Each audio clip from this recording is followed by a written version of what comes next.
I'm Malik, a creative technologist and a storyteller based in Lagos, Nigeria. This is Malik Afegbua, a digital artist, filmmaker, creative technologist, and the mind behind Slick City Media, where art, culture, and tech collide to challenge stereotypes and spark new conversations. For Malik, it all started with curiosity, a deep love for tech, and a hunger to explore the future of storytelling. I love technology, and I've always been a tech buff, a gadget freak. I love to experiment. I love to know what the next technology will be like in the next 10 years. So that's who I am. So that kind of spilled into my company as well. I love to experiment. I love to experiment on the next ways to tell stories, on the next ways to receive stories.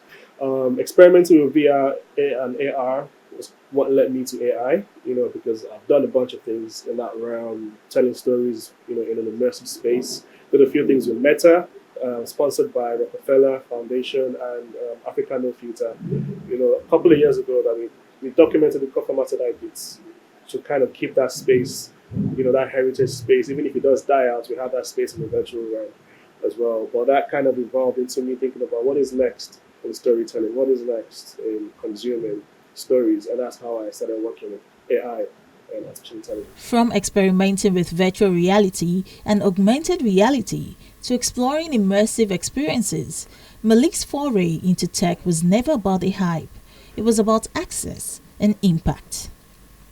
For him, AI is not a shortcut, it's a collaborator, a tool to enhance, not replace, creativity. He was always experimenting, always building new workflows to solve old problems. So when AI tools became more accessible in late 2022 and 2023, Malik was ready. I approach AI as a tool, and it's not a replacement. It's just an enhancement, And if I approach it as a tool, that means that every other tool that I've used in the past, the same way I approach it. So it's not something I will just go and approach and try and use that to, type the prompts, get the product, and put it out there. That's not what I do. I create things, from scratch mostly. I train a neural network mostly, or I use it to speed up my workflow mostly. And because I experiment with it a lot, I find new ways to approach it. I find new pipelines on how to, solve problems. December 2022, that ran through the entire 2023, even up until now, funny enough. But experimentation was one of it, but it wasn't just about experimentation, it was about access. So as a creative, I want to shoot my films. I want to tell my stories, but what is the access? What's the entry to the bar? What's the barrier to the entry to all these things? So I think about all of these things. So when I find tools that I could manipulate to help me tell those stories, I'm always excited. And that was one of the things that made me do that. So AI was something that before it became a facade, before it became a buzzword, I've been experimenting with AI for the past 3 years. Before any of this thing became anything. And when I was doing that, it was not what we're looking at today because what it was being trained on was not as much as what's being trained on right now. So the results were not as good, very mangled, very, very abstract. But I had hope. I felt like if I could create things with this technology, that means the future is going to be different. I didn't know in the next few months it was going to blow up. Like the access to OpenAI, ChatGPT, everything started to come up. DALI 2, DALI 3. And I'm like, okay, we're getting there. So I followed through, experimented, taught myself everything I needed to teach myself. So while I was doing that, I already knew what I was doing, but it's not what it seemed. When I approached the technology, it wasn't what I was expecting at first because I forget we're in Africa sometimes. I forget we're Africans. So most of the things are not built with us in mind. So we have to find our ways, to interact and to know what role that we play in that space. But for Malik, this journey also came with a wake up call. The algorithms weren't built with Africa in mind. Misrepresentation was everywhere. African identities were often reduced to cliches, poverty, or even non existence. So he decided to do something about it. Misrepresentation and the bias in that space is massive. It's getting better, but it was worse. So when I first ever tried to create a fashion show for the elders, I was getting images that were not representing our culture, not representing us. I was getting impoverished images, and I was thinking, why was I getting impoverished images? Is it that we don't have the right data online, or is it that it's trained on the wrong data? But when I delved into research, it was a lot deeper than that. And that was a rabbit hole for me. And when you look at the disparities or the comparison between the two cultures in a picture, you will see how minor we are and how. So that was what stock photography was trained on. If you go on stock photography today and type in stuff about Africa, you'll still find biased images. One of Malik's most powerful works is the Elder series, where he uses artificial intelligence to reimagine African seniors styled in bold, elegant fashion, walking virtual runways with pride. He trained the AI himself because when you can't find representation, you build it.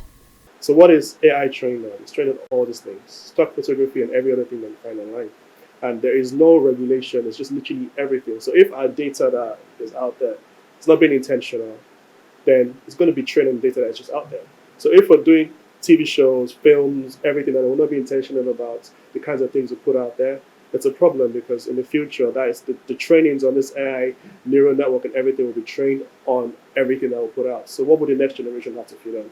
So it wasn't great, but I was able to train it with my data. I've been in this industry for 15 years, and I keep data, I keep storage, had of everything. So I trained it with everything that I had, from cultures to fashion to clothing to people, and that was what I used to bring out the first fashion show for the elders that went viral.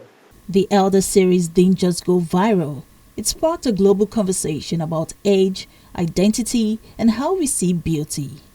From fashion shows to art galleries, the project traveled across continents, challenging ageism and inviting us all to rethink what it means to be African, as well as growing old with grace and dignity. Malik also understands the importance of ownership in this space. With every project, he ensures originality, feeding the AI with his own work and protecting it through copyright. Most of the time you can't copyright most of these things, but that's based on how much of the data that you own in it or how much of the inputs that you have in it. If over 60-70%, you can definitely copyright it. So I make sure that whatever I create with AI, I don't let it scrape off data. I don't let it scrape up someone else's artwork or someone else's job. I'm also creative, so I can create the process and just feed it to the AI machine and make it enhanced, or make it faster or create more variations of what I want to do. Put it into other software like Photoshop, Illustrator, and still, manipulate it to what I really want it to be and get to a final product. Then it's me. Then I could copyright it. Then, I'm not stealing anybody's work. That's how I've been navigating it from the past up until today. We have a role to play. You can't wait for this creative, for the back end, the tech companies to do this for you. So in Africa, for instance, just in a village in Kenya, they speak 20 languages.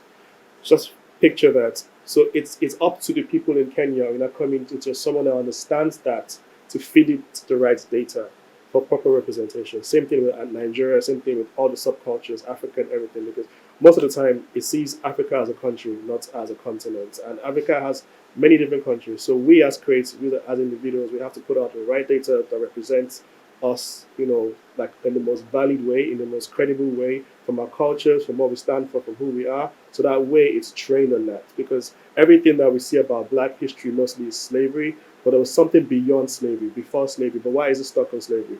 But beyond copyright, Malik reminds us that we cannot wait for the tech companies. It's on us to upload our truth, our beauty, and our voice. And he is already thinking ahead.